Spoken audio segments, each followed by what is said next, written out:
नमस्कार जय जगन्नाथ आम चैनल को आपण मानकु बहुत बहुत स्वागत। सांग माने 15 जून 2026 सोमवार दिन पड़ुअछि पवित्र रज संक्रांति। तो एही दिन गाई को चुपचाप खुआई दियंतु एही गोटिए जिनिस तुरंत ही आपणक जीवनरू सबु दुख दूर होइजिब। जीवनर समस्त दुख कष्ट एवं समस्यारू मिलिजिब मुक्ति। आपणकु माँ लक्ष्मींकर विशेष कृपा प्राप्ति हेब एवं माँ लक्ष्मींक कृपारू आपणकर घर धन धान्य रे भरपूर होइजिब एवं आपणकर समस्त मनस्कामना मध्य पूर्ण होइजिब। सांग माने पूरा 62 वर्ष परे आसीअछि एमिति एक महासंजोग। एही वर्ष एमिति एक रज संक्रांति पड़िबाकु जाउअछि कि गोटिए दिन रे संक्रांति एवं मल अमावास्या पड़ुअछि, जहा द्वारा एही दिन केते सबु दुर्लभ संजोग बनिबाकु जाउअछि। अमृत सिद्धि जोग, आयुष्मान जोग, महालक्ष्मी जोग, जेमिति पूरा 62 प्रकारर शुभ संजोगर निर्माण हेबाकु जाउअछि। हिंदू पंचांग अनुसारे एही रज संक्रांति दिन केते सबु राजयोगर निर्माण हेबाकु जाउअछि एवं जदि आपण एही शुभ दिन रे गोमातांकु एही छोटिया जिनिस खुआई दियंती ना केवल आपणकर जन्म जन्मांतरर गरीबी समस्या कष्ट दूर होइथाए वरन माँ लक्ष्मींकर आशीर्वादरू आपणकु आपणकर जीवन रे सुख समृद्धि एवं ऐश्वर्यर प्राप्ति हेब। रज संक्रांति दिन आपण गोमातांकु एही छोटिया जिनिस खुआई देबा द्वारा आपणकु माँ लक्ष्मींकर कृपा आशीर्वाद प्राप्ति होइथाए। जीवनर समस्त दुख कष्ट समस्या दूर हेबा सहित समस्त मनस्कामना मध्य पूर्ण हेब। तेबे सांग माने भिडियोटी रे आगकू बढ़िबा पूर्वरु भिडियो को गोटे लाइक करी चैनल टी को सब्सक्राइब करी दियंतु एवं कमेंट बॉक्स रे भक्ति और श्रद्धार सहित जय माँ लक्ष्मी निश्चय लेखंतु। तेबे सांग माने आसंतु जानिने बा रज संक्रांति दिन गाईर सेवा किपरि करिबा उचित एवं केउ गाई को कौन खाइबा को देबा द्वारा आपणक गृह रे धनर वृद्धि होइथाए। सांग माने शास्त्र रे गाई को गोमाता बोली वर्णना करा जाइछि एवं समस्त देवादेवी माने मध्य गोमातांकर पूजा करिथांती। गाईर 5टी द्रव्य जहाँकि गोबर गोमूत्र दही दूध एवं घी एही 5टी द्रव्य को अत्यंत पवित्र बोली माना जाइथाए। सांग माने आपण माने हुए तो जानती किंबा न जानती गोबररू बेलगछर उत्पत्ति होइछि एवं सेथिरे माँ लक्ष्मी वास करिथांती। सेथिपाई बेलवृक्ष को श्री वृक्ष बोली मध्य कुहा जाइथाए। एही गोबररू पद्म फूलर मंजीर मध्य उत्पत्ति होइछि। आपण माने जानिथिबे प्राचीन कालरू ही प्रत्येक मांगलिक कार्य क्षीरर व्यवहार करा जाइथाए एवं सबु मांगलिक पदार्थ मध्य दहीरू उत्पन्न होइअछि। घीयरू अमृतर उत्पत्ति होइछि जहा समस्त देवादेवींकर तृप्तिर साधन होइथाए। गोमातांकर शरीर रे 33 कोटी देवादेवींकर निवास होइथाए। गाईटी अत्यंत निर्मल शांत पवित्र एवं निष्पाप प्राणी होइथाए। चतुर्वेदरे गाई को आमर पालन पोषण करुथिबा कामधेनु माता बोली कुहा जाइथाए। गाईर दर्शन मात्रे ही मनुष्यर हजारे पाप नष्ट हो जाइथाए। सेथिपाई एही निष्पाप गोमाता उपरे कदापि भी अत्याचार करिबा उचित नुहे। गाई को मारिबा किंबा कौनसी प्रकारर कष्ट देबा केबे भी उचित होई न थाए। एहा द्वारा आपण बहुत बड़ पापर भागी होइथांती। जेउ मनुष्य बिना स्वार्थरे गोमातांकर सेवा करिथाए सेही मनुष्य को जीवन रे समस्त प्रकारर सुख सुविधा प्राप्त होइथाए एवं मृत्यु परे सेही व्यक्ति को गोलोक मध्य प्राप्त होइथाए। जेउ नारी गृह रे बना जाइथिबा प्रथम रुटीटी को गाई को खुआई थाए सेही नारी सारा जीवन अह्य सुलक्षणी होई रहिथाए।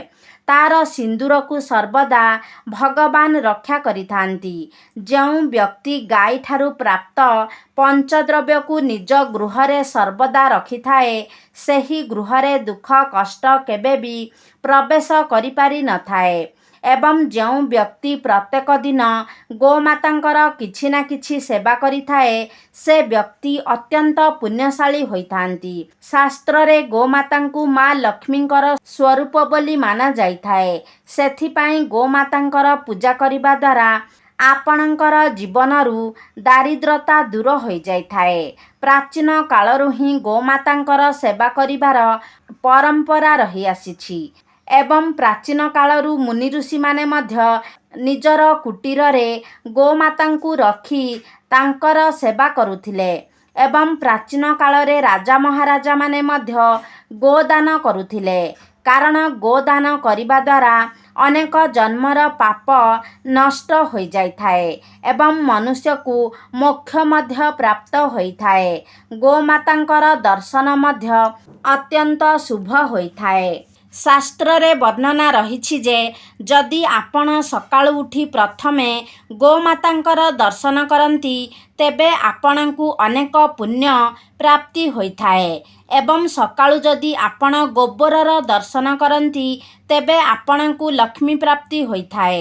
ଯଦି ଆପଣ କୌଣସି କାର୍ଯ୍ୟରେ ଯାଉଛନ୍ତି ଏବଂ ଗଲାବେଳେ ଆପଣଙ୍କ ବାଟରେ ଗୋମାତାଙ୍କର ଦର୍ଶନ ହେଉଛି କିମ୍ବା ଆପଣଙ୍କର ସାମ୍ନାରେ ଗୋମାତା ଚାଲି ଯାଉଛନ୍ତି, ତେବେ ସେହି କାର୍ଯ୍ୟରେ ନିଶ୍ଚୟ ଭାବରେ ଆପଣଙ୍କୁ ସଫଳତା ମିଳିଥାଏ। ଯଦି ଆପଣଙ୍କର କୁଣ୍ଡଳୀରେ ପିତୃଦୋଷ ରହିଥାଏ, ତେବେ ଅନ୍ୟ ଉପାୟଗୁଡ଼ିକ ସହିତ ଆପଣ ଯଦି ପ୍ରତ୍ୟେକ ଦିନ ଗୋମାତାଙ୍କୁ ରୁଟି ଏବଂ କିଛି ଘାସ ଖାଇବାକୁ ଦିଅନ୍ତି, ତେବେ ଆପଣଙ୍କ କୁଣ୍ଡଳୀ ପିତୃଦୋଷରୁ ମୁକ୍ତ ହୋଇଥାଏ ଏବଂ ଆପଣଙ୍କୁ ପିତୃ ଆଶୀର୍ବାଦ ପ୍ରାପ୍ତି ହୋଇଥାଏ। ଏବଂ ଯଦି ଆପଣଙ୍କର ଜାତକରେ ଶନି ଦୋଷ ଲାଗିଛି କିମ୍ବା ଆପଣଙ୍କର କୁଣ୍ଡଳୀରେ ଶନି ନୀଚ ସ୍ଥିତିରେ ରହିଛନ୍ତି, ତେବେ ଆପଣ ପ୍ରତ୍ୟେକ ଶନିବାର ଦିନ କଳା ରଙ୍ଗର ଗାଈକୁ ରୁଟି ଏବଂ ଚାରା ଖାଇବାକୁ ଦିଅନ୍ତୁ। ଏହା ସହିତ ଗୋମାତାଙ୍କର ପୂଜା ମଧ୍ୟ କରନ୍ତୁ। ଏପରି କରିବା ଦ୍ୱାରା ଆପଣଙ୍କୁ ଶନି ଦୋଷରୁ ମୁକ୍ତି ମିଳିଥାଏ। ସାଙ୍ଗମାନେ, ଯଦି ଆପଣଙ୍କର କୁଣ୍ଡଳୀରେ ଶୁକ୍ର ଗ୍ରହଙ୍କର ସ୍ଥିତି ଦୁର୍ବଳ ରହିଥାଏ, ତେବେ କୁଣ୍ଡଳୀରେ ଶୁକ୍ରଙ୍କର ସ୍ଥିତି ମଜବୁତ କରିବା ପାଇଁ ଆପଣ ପ୍ରତ୍ୟେକ ଦିନ ଧଳା ରଙ୍ଗର ଗାଈକୁ ସକାଳେ ପ୍ରସ୍ତୁତ ହୋଇଥିବା ରୁଟି ଖାଇବାକୁ ଦିଅନ୍ତୁ। ଏପରି କରିବା ଦ୍ୱାରା ଆପଣଙ୍କର କୁଣ୍ଡଳୀରେ ଶୁକ୍ର ଗ୍ରହଙ୍କର ସ୍ଥିତି ମଜବୁତ ହୋଇଥାଏ। ଏବଂ ଯଦି ଆପଣଙ୍କର କୁଣ୍ଡଳୀରେ ବୁଧ ଗ୍ରହ ଖରାପ ସ୍ଥିତିରେ ରହିଛନ୍ତି କିମ୍ବା ଦୁର୍ବଳ ଅବସ୍ଥାରେ ରହିଛନ୍ତି, ତେବେ ଆପଣ ପ୍ରତ୍ୟେକ ବୁଧବାର ଦିନ ଗୋମାତାଙ୍କୁ ସବୁଜ ଚାରା ଖାଇବାକୁ ଦିଅନ୍ତୁ। ଏପରି କରିବା ଦ୍ୱାରା ଆପଣଙ୍କର କୁଣ୍ଡଳୀରେ ବୁଧ ଗ୍ରହଙ୍କର ସ୍ଥିତି ଠିକ୍ ହୋଇଯାଇଥାଏ। ଯଦି ଆପଣଙ୍କର କୁଣ୍ଡଳୀରେ ମଙ୍ଗଳଙ୍କର ସ୍ଥିତି ଖରାପ ରହିଛି ଏବଂ ଏହି କାରଣରୁ ଆପଣଙ୍କୁ ଅନେକ ଗୁଡ଼ିଏ ସମସ୍ୟାର ସମ୍ମୁଖୀନ ହେବାକୁ ପଡ଼ୁଛି, ତେବେ ଆପଣ ଲାଲ ରଙ୍ଗର ଗାଈର ସେବା କରନ୍ତୁ। ବିଶେଷ କରି ମଙ୍ଗଳବାର ଦିନ ବିଶେଷ ରୀତିରେ ଗୋଟେ ଲାଲ ରଙ୍ଗର ଗାଈର ଆପଣ ସେବା କରନ୍ତୁ ଏବଂ ମଙ୍ଗଳବାର ଦିନ ଆପଣ ଲାଲ ରଙ୍ଗର ଗାଈକୁ ଗୁଡ଼ ଏବଂ ଚଣା ଖାଇବାକୁ ଦିଅନ୍ତୁ। ଏପରି କରିବା ଦ୍ୱାରା ଆପଣଙ୍କର ଜାତକରେ ମଙ୍ଗଳଙ୍କର ସ୍ଥିତି ଠିକ୍ ହୋଇଯାଇଥାଏ ଏବଂ ମଙ୍ଗଳ ଆପଣଙ୍କୁ ଶୁଭ ଫଳ ପ୍ରଦାନ କରିଥାଏ। ତେବେ ଯଦି ଆପଣଙ୍କର କୁଣ୍ଡଳୀରେ ବୃହସ୍ପତିଙ୍କର ସ୍ଥିତି ଖରାପ ରହିଥାଏ, ତେବେ ବୃହସ୍ପତିଙ୍କର ସ୍ଥିତିକୁ ଠିକ୍ କରିବା ପାଇଁ ଆପଣ ରୁଟି ଉପରେ ଗୁଡ଼ ଏବଂ ଚଣା ରଖି ଗାଈକୁ ଖୁଆନ୍ତୁ। ଏପରି କରିବା ଦ୍ୱାରା ଆପଣଙ୍କ କୁଣ୍ଡଳୀରେ ବୃହସ୍ପତିଙ୍କର ସ୍ଥିତି ଠିକ୍ ହୋଇଯାଇଥାଏ। ବୃହସ୍ପତିଙ୍କୁ ମାଙ୍ଗଳିକ ଗ୍ରହ ବୋଲି କୁହାଯାଏ। ବୃହସ୍ପତି ଆପଣଙ୍କ ଜୀବନରେ ଶୁଭ ଘଟଣା ଘଟିତ ହୋଇଥାଏ, ସମସ୍ତ ପ୍ରକାରର ମାଙ୍ଗଳିକ କାର୍ଯ୍ୟ ଉପରେ ପ୍ରଭାବ ପକାଇଥାନ୍ତି। ତେଣୁ ଆପଣଙ୍କ ଜୀବନରେ ଯେଉଁ ବି ସବୁ ଶୁଭ ଘଟଣା ଘଟିତ ହୋଇଥାଏ କିମ୍ବା ଆପଣଙ୍କ ସନ୍ତାନମାନଙ୍କର ସହିତ ଜଡ଼ିତ ପ୍ରତ୍ୟେକ ଘଟଣା ଆପଣଙ୍କର ବୃହସ୍ପତିଙ୍କର ସ୍ଥିତି ଉପରେ ନିର୍ଭର କରିଥାଏ। ତେଣୁ ବୃହସ୍ପତି କୁଣ୍ଡଳୀରେ ଭଲ ସ୍ଥିତିରେ ରହିବା ଆପଣଙ୍କ ଜୀବନ ପାଇଁ ଅତ୍ୟନ୍ତ ଗୁରୁତ୍ୱପୂର୍ଣ୍ଣ ହୋଇଥାଏ। ସାଙ୍ଗମାନେ, ଯଦି ଆପଣଙ୍କ ଗୃହରେ ସଦାସର୍ବଦା ଅଶାନ୍ତି ଲାଗି ରହୁଛି, ତେବେ ଆପଣ ନିଜ ଘର ଭିତରେ ଗୋବରର ଘଷି ଜଳାଇବା ଉଚିତ ଏବଂ ସେହି ଘଷିର ଧୂଆଁକୁ ଆପଣ ଆପଣଙ୍କ ଘରର ପ୍ରତ୍ୟେକ ରୁମ୍ରେ ବୁଲାଇ ଆଣନ୍ତୁ।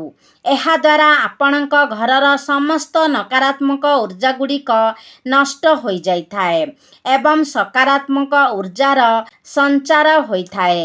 ଗାଈର ଦୁଧ, ଦହି, ଘିଅ, ଗୋବର ଏବଂ ଗୋମୂତ୍ର ଏହି 5ଟି ଦ୍ରବ୍ୟର ମିଶ୍ରଣରେ ପଞ୍ଚଦ୍ରବ୍ୟ ବନାଯାଏ।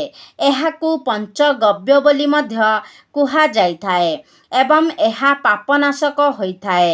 ସାଙ୍ଗମାନେ, ଯଦି ଆପଣଙ୍କ ମୁଖ୍ୟ ଦ୍ୱାର ନିକଟକୁ ଗୋମାତା ଆପେ ଆପେ ଆସନ୍ତି, ତେବେ ଆପଣ ତାକୁ ଖରାପ ବ୍ୟବହାର ନ ଦେଖାଇ ଆପଣ କିଛି ନା କିଛି ଖାଇବାକୁ ଦିଅନ୍ତୁ।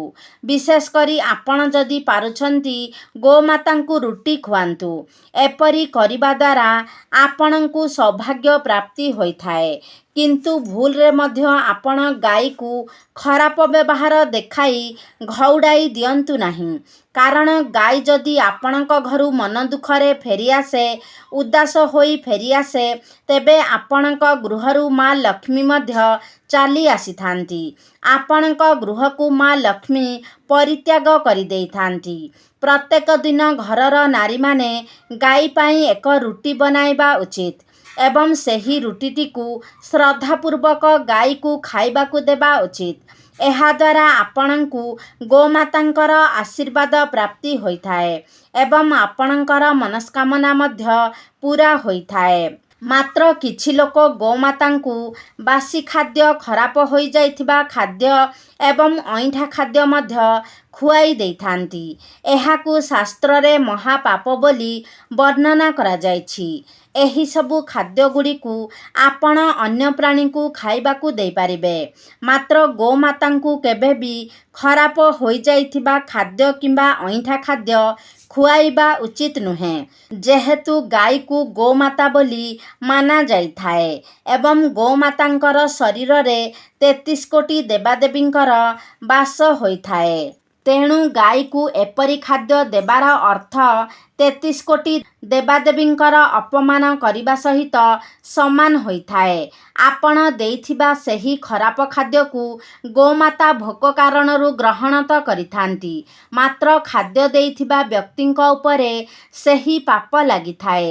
ଗାଈ ଏକ ଶାକାହାରୀ ଏବଂ ପୁଣ୍ୟାତ୍ମା ପ୍ରାଣୀ ଅଟେ।